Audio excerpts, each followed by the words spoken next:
Question numéro 5. Si on devait faire une adaptation cinématographique de l'histoire du groupe, qui verrais-tu dans le rôle de Tom, Danny, Dougie et Harry? Alors cette question, c'est pareil, je l'aime pas. Parce que je ne sais pas choisir. Je suis très nulle en choix d'acteurs, je ne connais pas beaucoup d'acteurs. Donc j'ai eu du mal à trouver, et je dois vous dire que je n'ai pas trouvé pour tout le monde, ou alors que ça ne correspond pas tout à fait au personnage. Donc dans le rôle d'Harry, je verrais bien un Jude Law en beaucoup plus jeune. Plus jeune, ouais. Parce que Jude Law, il est quand même pas mal. En Dougie, je voyais bien donc ça m'est venu après avoir regardé Narnia en fait.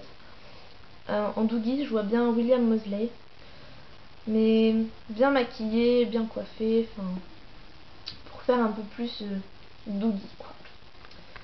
Dans le rôle de Danny, j'ai trouvé vraiment personne. Je me suis dit Danny, je n'imagine pas un acteur jouer son personnage en fait. Danny c'est un personnage à part entière, c'est vraiment quelqu'un, et je pense que personne peut faire un Danny aussi parfait que Danny lui-même. Alors l'équipe de production aurait proposé à Danny de faire Danny en fait. Et je pense que c'est pas mal comme ça. Et dans le rôle de Tom, donc j'ai demandé à une amie de m'aider parce que là j'étais vraiment perdue. Et cette amie m'a proposé le Tom Felton. Donc je lui ai dit oui, pourquoi pas. Donc dans le rôle de Tom Felton. Voilà. Question numéro 6. On a tous des défauts qu'on essaye de cacher. Quel est ton plus gros défaut? Ah. Mon plus gros défaut. Alors.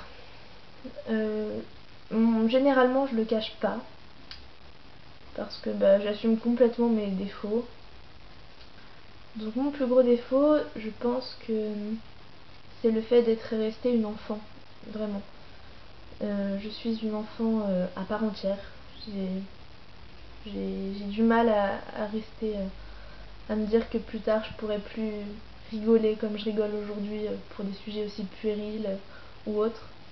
Donc je suis toujours une grande enfant. Et parfois ça me joue des tours pour certains trucs. Je suis très très immature dans certains moments. Enfin je suis pas... Je suis une très grande enfant, et je pense que de temps en temps ça s'avère être un énorme défaut. Voilà. Question numéro 7. Et si tu nous en disais plus sur ton pseudo? Ah, mon pseudo.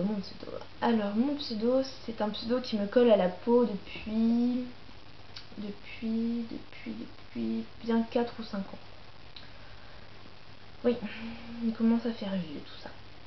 Mais j'arrive pas à m'en débarrasser c'est Lutine, Lulu, c'est... Tout le monde m'appelle, enfin beaucoup de gens m'appellent Lulu, et Lutine il me colle à la peau, même sur mon bracelet, vous voyez, en vacances qu'on m'a fait, enfin que j'ai fait faire, Lutine.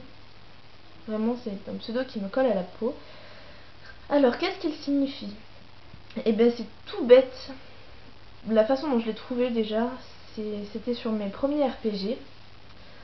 Et tout le monde avait un pseudo cool et tout, et moi j'en avais pas. Alors je passais par des trucs tout moches, genre Crazy Freddy, vraiment des trucs basiques, très très gamins, très que j'aime plus en fait.